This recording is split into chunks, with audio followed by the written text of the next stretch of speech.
Hello, welcome back to another episode of Charla Football. I'm your host, as always, Gerardo, here with my co-host, Tomas. We're going to talk about the UEFA Champions League, round of 16, the first leg.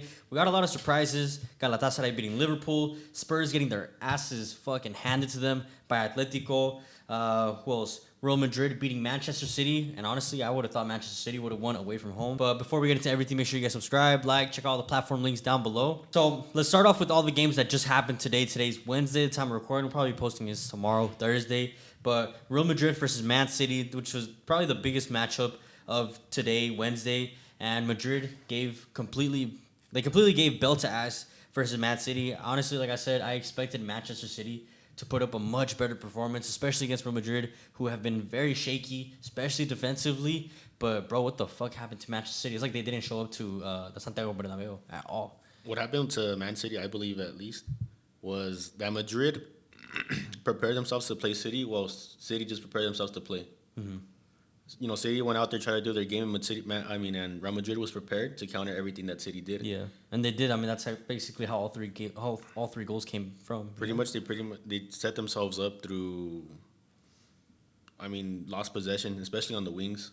Real Madrid knew how detrimental the wings are for Man City's build forward, and they just covered them. They clogged them. They were having like three players on the wings. On Doku, for example, Semenyo was fucking.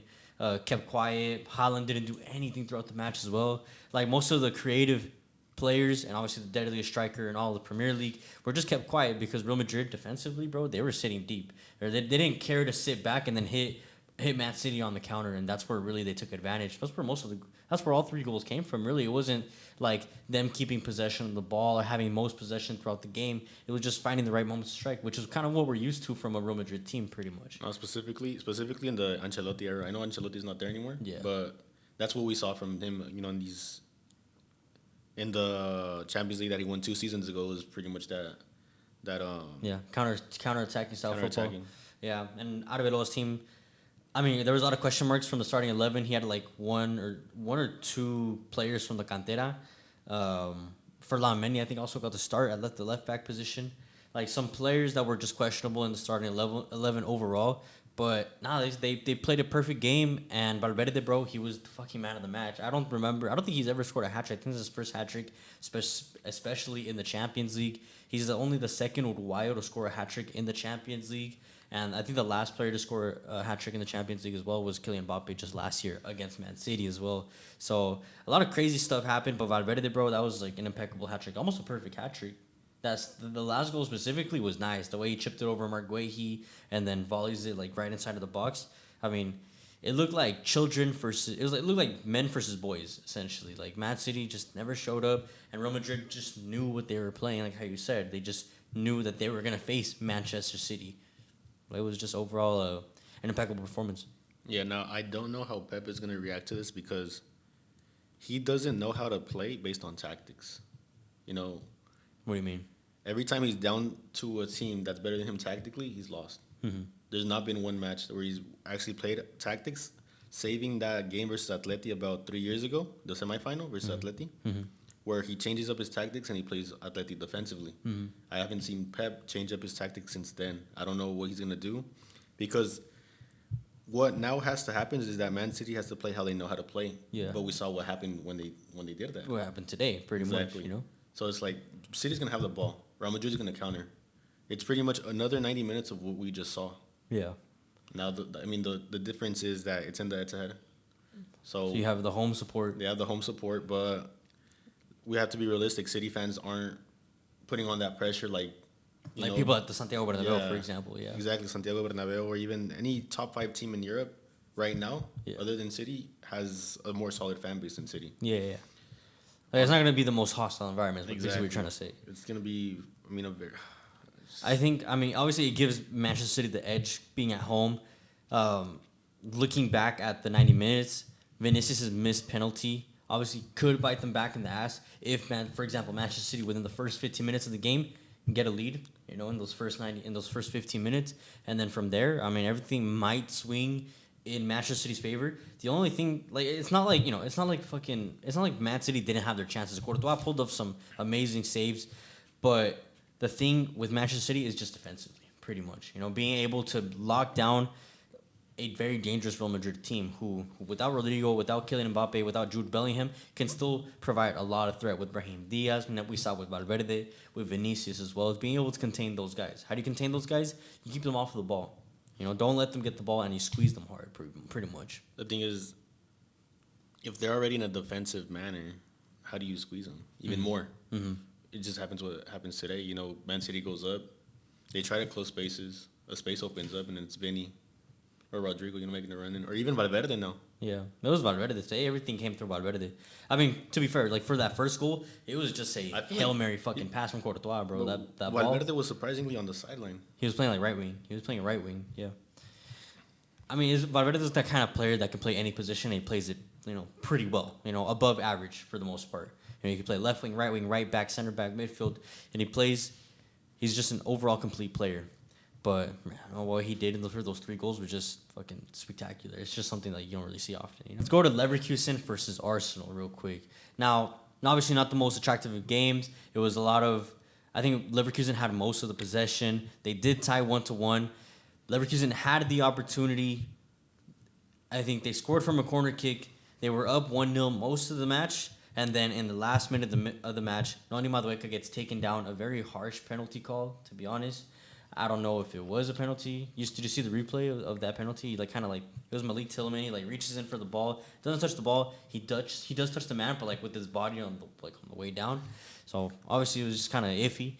But overall, Arsenal looked vulnerable, and I think that's the big thing I want to talk about, because one of the biggest fan bases that I find annoying is Arsenal's fan base. They think they're gonna win. They think they're gonna win everything every single year, and it's the same shit that happens. And I'm sure they were shitting themselves this first leg against Leverkusen because they didn't look like their best. And if they play the exact same match against Leverkusen at the Emirates, Leverkusen could pull off a shock result, and I wouldn't be surprised. I hope so. I just hate Arsenal. Yeah, no, they're definitely has to do with the fan base.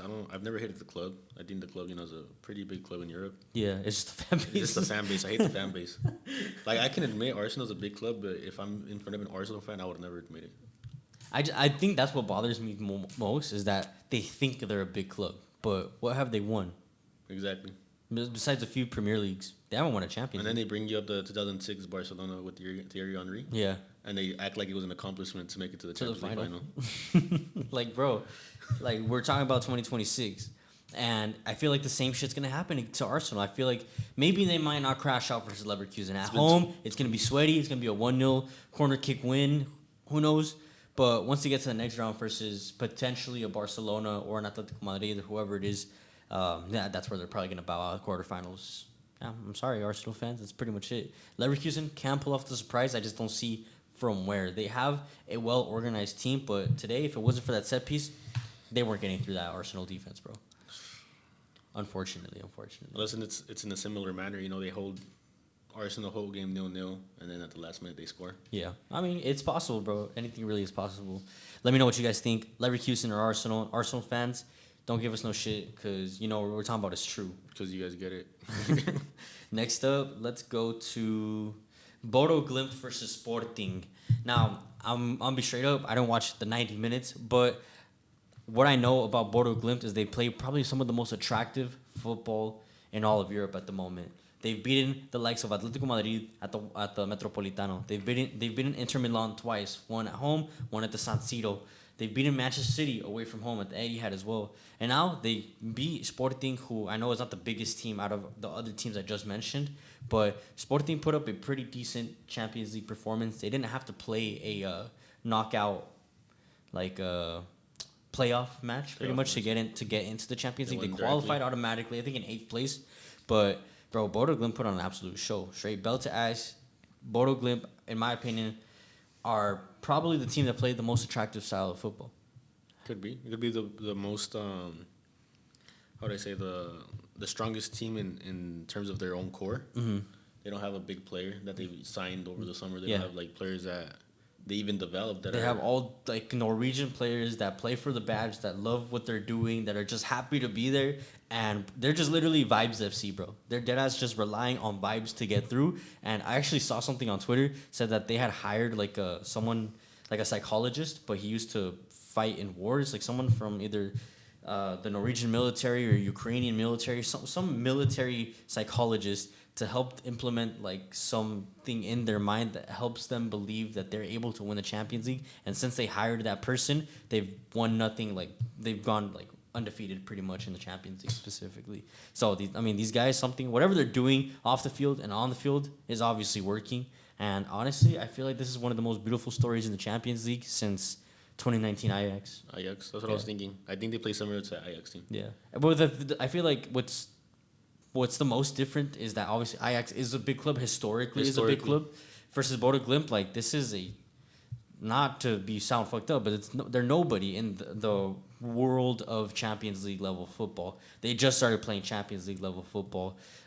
They're only, I think, a population like the city of, I don't know if it's Bodo Glimt or where specifically they're from, but the city only holds like 35,000 people. Maybe it's like not even bigger than our pueblos back in fucking Mexico, bro. No, like this crazy. Is a small little pueblo that just there's more people in the fiestas. Yeah, there's more people like in just a little colonia in Mexico than in Bodo Glimt, but they're able to produce 11 quality players. And they're start talking about like the Selección Mexicana right now. Start talking about Halos. But like, bro, literally La Selección de Halos could be playing Champions League. Could be playing Champions League. If they just locked in. No, this Bodo Glimt team, honestly, is a wonderful story. I definitely think after this performance, they're going to make it to the quarterfinals. Who they'll face in the quarterfinals, it's probably going to knock them out. Let's be realistic. But imagine them making it to semis. I don't think they make it to the final. Imagine they play Atletico Madrid again. No, they're on the other side of the bracket, right? I don't know. Honestly, we'll have to double check that, but it's very possible because they're on that side of the bracket with Atletico, with Barça, with Sporting, etc. So it's possible they could face like I think an Atleti or Barça either quarters or semifinals. So one of them. Since they beat Atleti, do you think they're able to beat Barça? Yeah, the fuck right now. If they beat Inter Milan, a Barca team that struggled against an Inter Milan, they can definitely beat Barcelona. And Inter Milan was the subcampeón from last season. Exactly. I think this Bodo Glimt team can beat any team in Europe right now at this moment. And it's fucking crazy to say. And it's not like I could name you one of their players off the top of my head like that. They just collectively, they believe they can win the Champions League and they're fucking going for it. And they have nothing to lose. I think that's the scariest thing for any team to face. It's like some teams have to worry about, the fans, the pressure, reputation, PR, a bunch of things, right? But for Bodo Glimt, what do they have to worry about? They have nothing to lose. If anything, they have so much more to gain than to lose, pretty much. They're making so much money qualifying and winning in the game after game after game. Like, this is money that's going to be able to sustain them for the next couple of years, bro. It's an insane story for real. As for Sporting, embarrassing as fuck, bro. As for Sporting, that's embarrassing, Sporting's their stepping stone. Yeah, dude. No. And then another embarrassing scoreline, PSG beating Chelsea 5-2. The same Chelsea team and the same PSG team that faced each other at the Club World Cup, Chelsea smacked them 3-0. And then, boom, today in the Champions League, in a competition that's real and actually matters, like the Champions League. It's not made up. It's not made up. PSG just absolutely annihilated them. Vitinha got on the score sheet, Dembele, Kvaratskhelia. But I'm not going to lie, it's not like Chelsea didn't play a good game. That's what I was about to say. I don't think that... I feel like every goal was deserved from PSG, but I feel like it was too exaggerated. Yeah, like the scoreline's a little harsh from the game we saw, you know? You don't usually score as much as you deserve. You usually score, maybe you deserve 5 goals, you score 3, you score 2. They just took their opportunities. They took all of their opportunities. Yeah. It was insane. Unfortunately, what happened was... they were tied 2-2, the 3-2, and then obviously all the goals after that came from a mistake from the goalkeeper, Jorgensen. Yeah. That I think he played a horrible ball, trying to split the line, the forward press from Barcola, and I forgot who else was pressing, but he passes it right to Barcola, who then gives a pass to somebody else, then Vitinha just chips him over, and then that's where they take the lead 3-2, and then boom, goal after goal, and then Chelsea end up going away with 5 goals scored on themselves, and now they have to come back at Stamford Bridge. The thing is, I think it's possible if they were able to score 2 goals away from home, they can definitely score 3 at home. The thing is just defensively, it's always the same thing, especially playing some of the best forwards currently, like Desiree Doué, Kvaratskhelia, Dembele. These guys are the best players in their positions at the moment. There's no doubt about that. Ever since PSG got rid of Mbappe, anything's possible. Yeah, realistically, what's going to happen is PSG's going to go into the next round. Chelsea bows out. Unfortunately for Chelsea, they spent billions of dollars on their squad, and they still just can't get past that hurdle.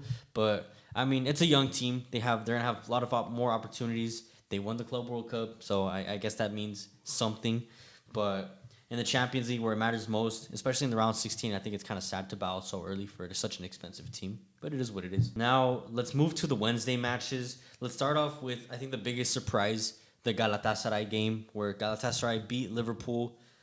Well, actually, would you even consider that a surprise? Galatasaray already beat Liverpool in, I think it was the first game of the league phase. So would it really be a surprise, especially given how Liverpool has been performing throughout the season as well?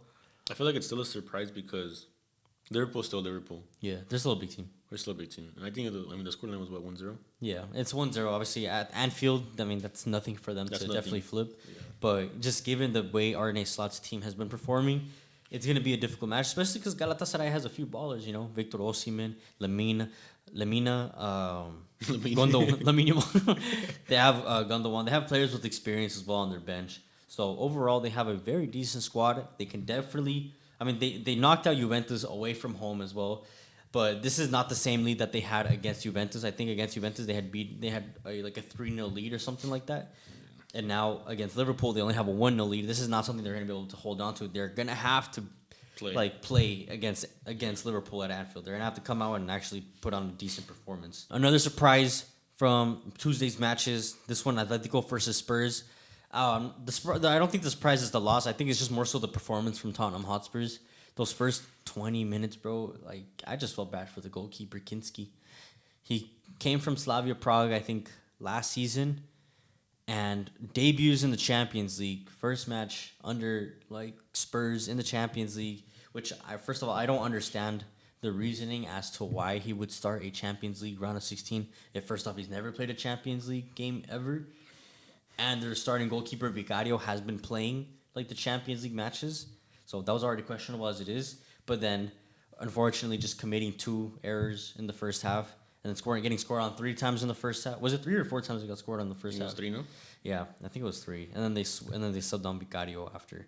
But it was just fucking mess from Tottenham Hotspurs, from the defense. Mickey and Van de Ven also slipped. Something about the turf, bro. I don't know if it's Atletico Madrid's groundsman or what they're doing to that turf, or some black magic they have spread out on the turf or something. But I think the man of the match of this game was definitely the groundsman. The groundsman? Yeah, bro. Because literally okay, I don't know if you saw the Barca versus Atletico Madrid match when Barca lost 4-0 in the first leg, but the first goal that Barcelona got scored on was very similar. In the same exact goal, now he didn't slip, but the ball bounces and rolls under Joan Garcia's foot when he tries to control it, and then it rolls into the net.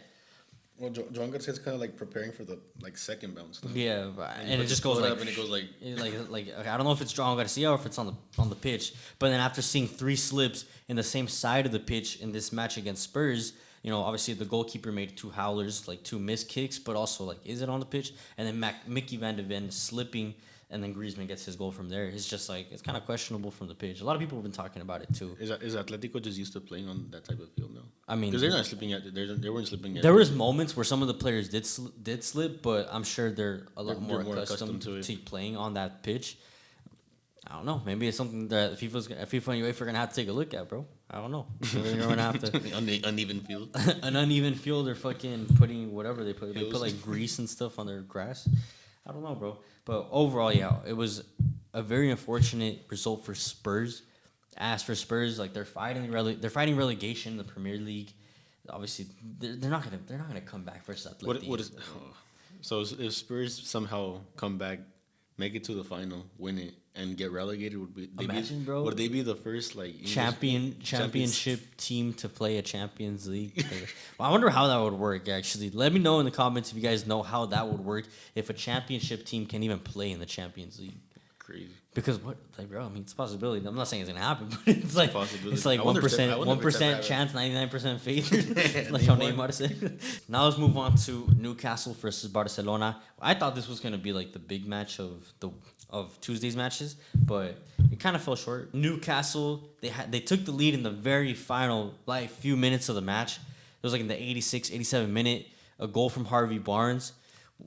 Let's just talk about how that goal happened. I don't know if you remember, but Ronald Araujo is on the sideline. He's pretending to get injured. He pretended to cramp, and then he sits on the floor trying to get attention from like the staff, but the referee's like not buying it. Like, oh, you got it. Like, play's gonna continue.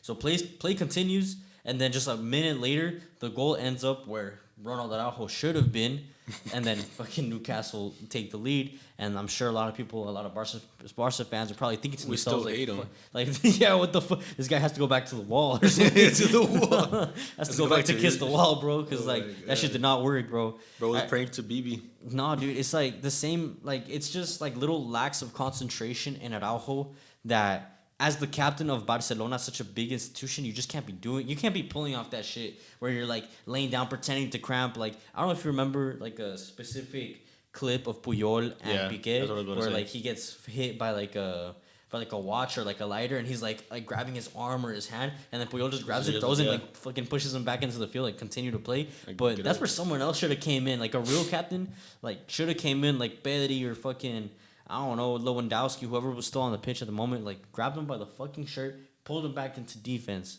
because you can't be doing that as Barcelona's captain. And luckily for Barca, for Araujo, they got bailed down in the last minute, and PK, Dani Olmo gets brought down in the box, and then Lamine Yamal obviously buries it. It's a good result for Barcelona, away from home at St. James Park, a very difficult place to play at, to be honest. No, especially when you take into effect that Newcastle had 4 shots on target. Mm-hmm. No, they had a lot of opportunities. Same thing like in the league phase. I mean, they had tons of clear opportunities. Yeah. Anthony Gordon, he had like 2 of them he didn't put into the back of the net. But Marcus Rashford that day bailed Barcelona out. Where's Marcus Rashford when you need him? He ended up coming off the bench, but he really wasn't all that influential. Yeah. But now going to the camp now into the second leg, I definitely believe that Barcelona will pull off a good result. And then lastly, I think the biggest annihilation from all these Champions League matches is Bayern Munich versus Atalanta.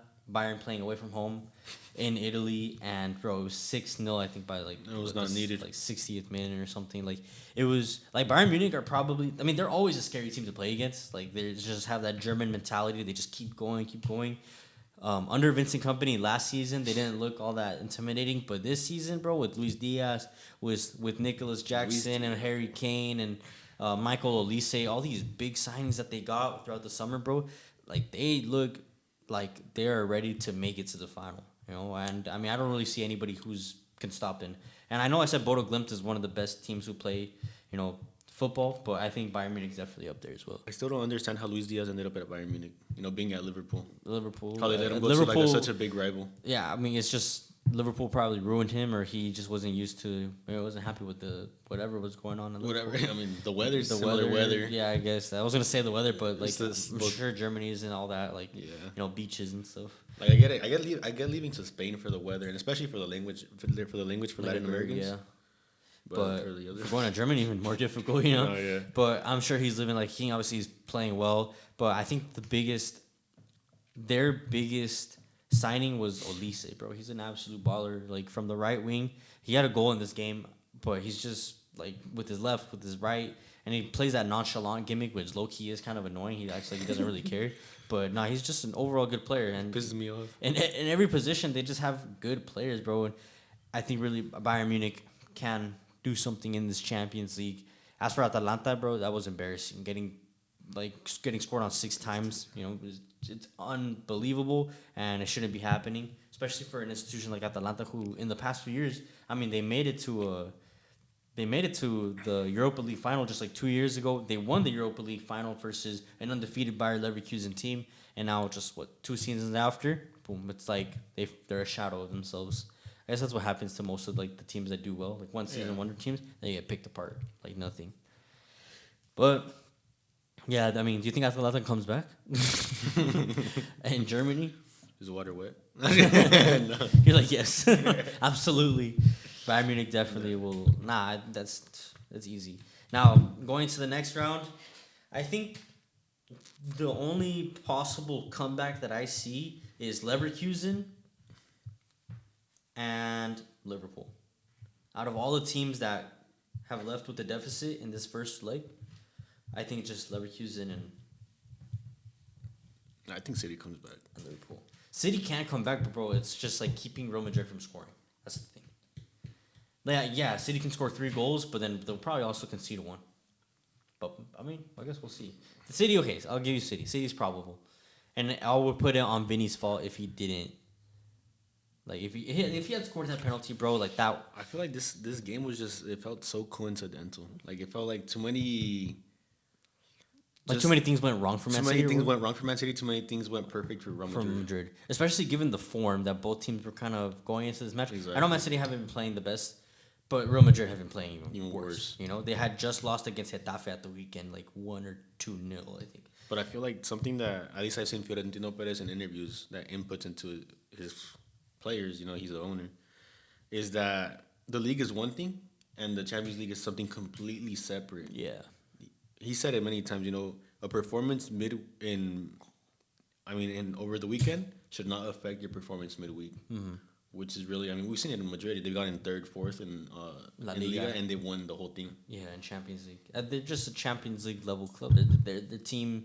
They're the team to be. They're the best team in Europe because they know how to play these competitions. It's just experience. You're looking at players like Valverde, who's won Champions League, Vinicius, who's won Champions League, Courtois. Like, all these players have experience, and they transmit that same energy to some of the younger players that are up and coming, like Arda Güler or Brahim Diaz or whoever else, Gonzalo Garcia, whatever.